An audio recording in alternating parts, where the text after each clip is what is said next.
Hello guys! Welcome back to Denson channel.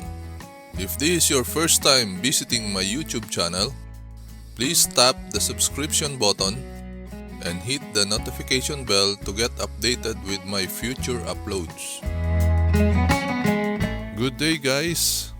Please join me as we review the Hilton San Francisco Airport Bayfront Hotel. The Hilton San Francisco Airport Bayfront Hotel is ideally located just 4 miles from San Francisco Airport in the contemporary neighborhood of Burlingame, California.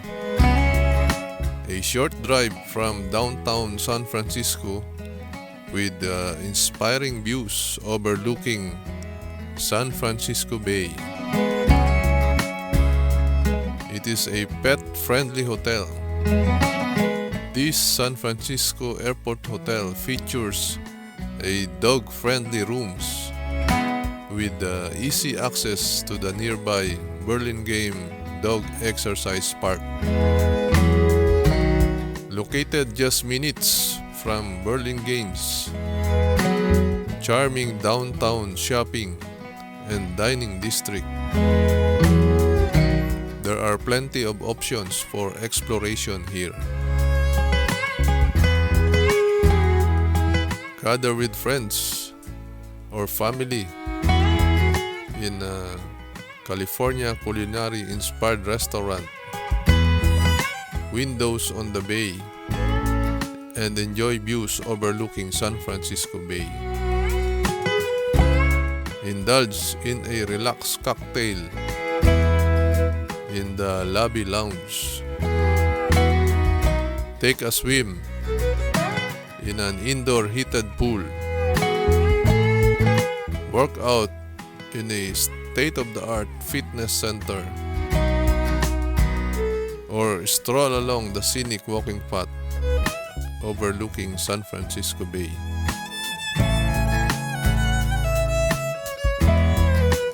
Guys, this is a single bed unit. This is the safe where you can put your important documents.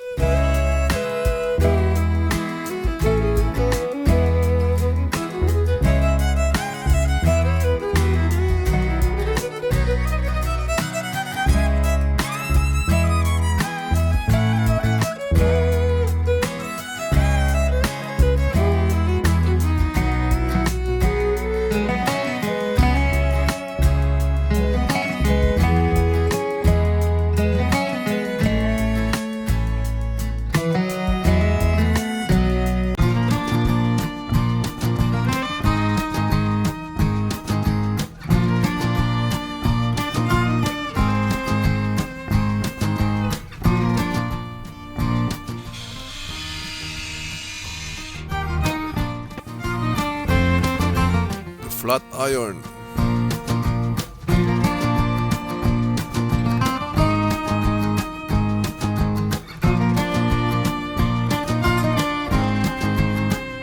There you go. We put some of our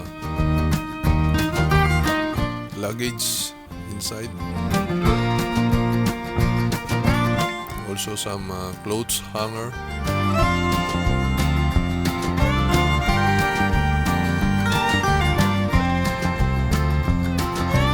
So this is the coffee machine with some free coffee, complimentary, lampshades,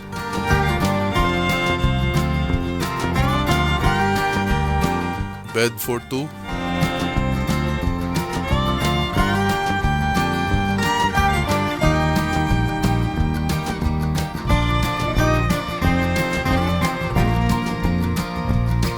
telephone, alarm clock, on the couch. This is our window with a view from the outside.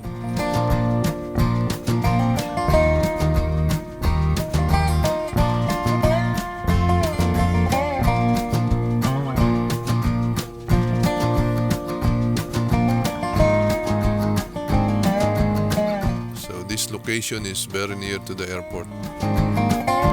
And that is the air conditioner.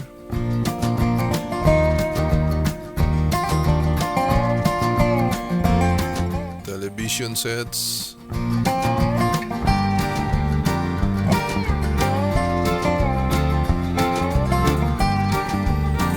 Some complimentary drinking water, bottled drinking water.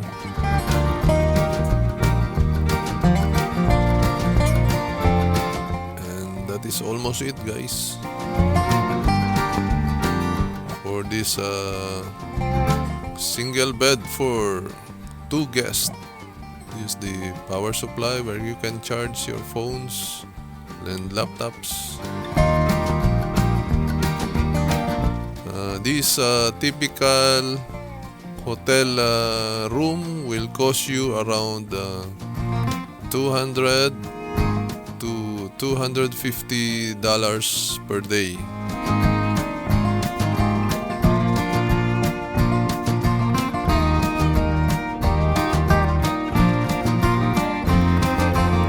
Right there you will see the parking for those who are going to ride the airplane and wish to leave their car, so that when they come back they can easily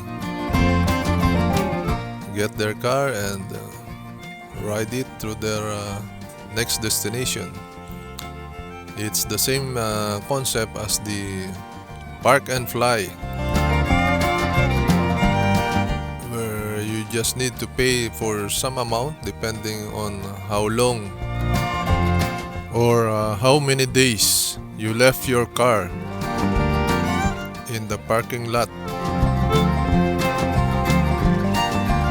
Okay guys, thank you for joining me.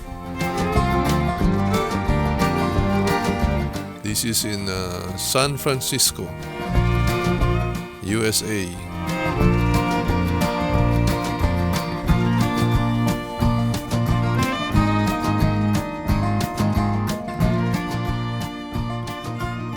Thank you for watching. Please click like and leave your comments below. If you are not yet subscribed, please do not forget to tap the subscription button and hit the notification bell to get updated with my future uploads. See you on my next video.